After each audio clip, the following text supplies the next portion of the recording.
The Andrew Mountbatten-Windsor, or the Andrew Mountbatten-Windsor saga has entered a new and distinctly perilous stage.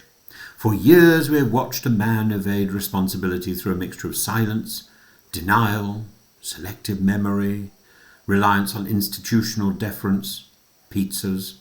But the dramatic and dynamic news today is the shift that has happened the moment the Metropolitan Police Directorate of Professional Standards began examining the conduct of his former protection officers.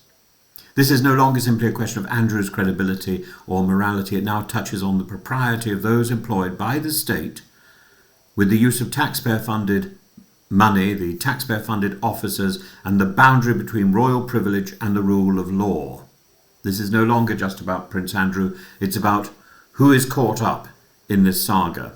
And at the core of this new inquiry is a stark allegation. In 2011, Andrew appears to have asked a serving SO14 protection officer to obtain personal information about Virginia Giuffre, including her date of birth and even her US social security number. If this was done with the intention of gathering compromising information, then it suggests not only an effort to attack a potential accuser, but a misuse of police resources. The Met's interest is therefore not frivolous. It's necessary because reputational embarrassment is not the issue. The issue is whether a figure benefiting from the protections of the Crown and from public money attempted to co-opt the machinery of state for private advantage.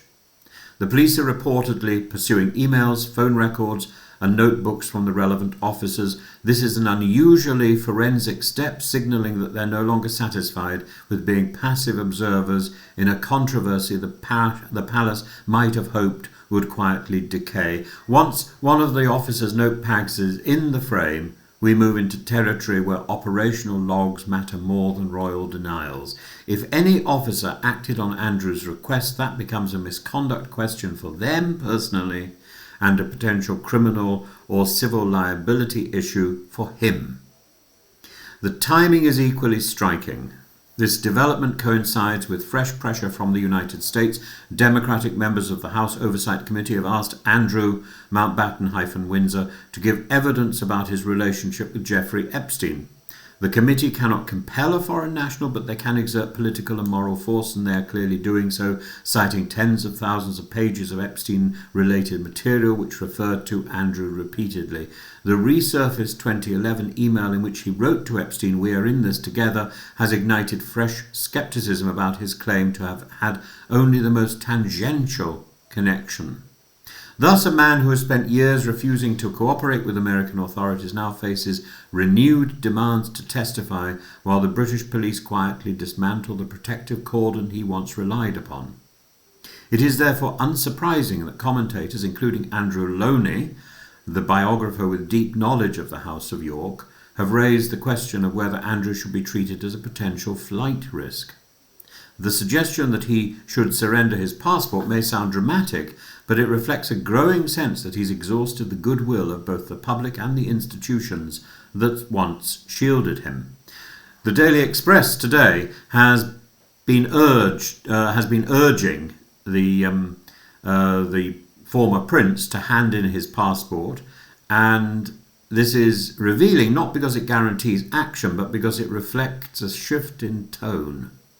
For months, Andrew has looked for refuge in technicalities, that he doesn't recall the photograph, that he did nothing improper, that he's the victim of malicious recollection. But when a leading author intimates that Andrew might follow the example of King Juan Carlos and relocate to the Middle East to escape legal scrutiny, we are no longer in the realm of mere embarrassment, we are in the realm of public distrust.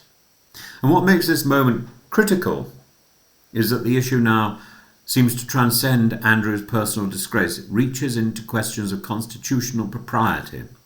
Protection officers are supposed to protect the life of the principal, not their reputation. Using state officers to gather private information and private intelligence crosses a line whether or not the principal holds a royal style or title. And if the allegations are shown to be accurate, then the problem is not simply that Andrew's behaviour was inappropriate, but that the system around him allowed him to believe that he could act in such a way with impunity. And the Prime Minister's comments were carefully calibrated, yet unmistakable. Sir Keir Starmer stated that anyone with relevant information concerning Epstein should be willing to provide it. He avoided naming Andrew directly, but the implication surely was clear. The era of special pleading is over. The era of transparency must begin, even if that transparency is inconvenient for one of the King's siblings. And yet Andrew continues to resist. He ignored the congressional deadline. He ignores public expectation. He clings to the narrowest possible reading of his obligations, as if the damage to the monarchy, the pain inflicted on survivors, and the desecration of public trust are matters for others to manage. This is ultimately the tragedy of the present moment. Andrew had multiple opportunities to confront his past with candour, to cooperate with investigators, to rebuild at least a fragment of moral authority. Instead, he's chosen evasion.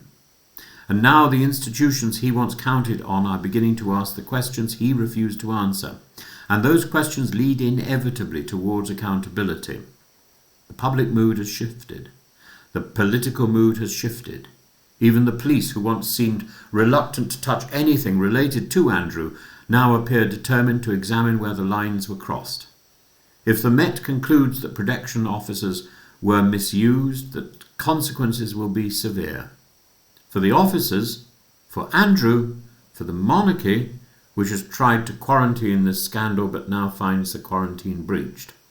The wider lesson is almost constitutional in its clarity. A modern monarchy cannot coexist with a culture of unaccountability. The public will not tolerate it. Parliament will not tolerate it. And the law finally appears unwilling to tolerate it. The more Andrew tries to hide, the more his actions invite scrutiny, and scrutiny in the end is something he can no longer escape.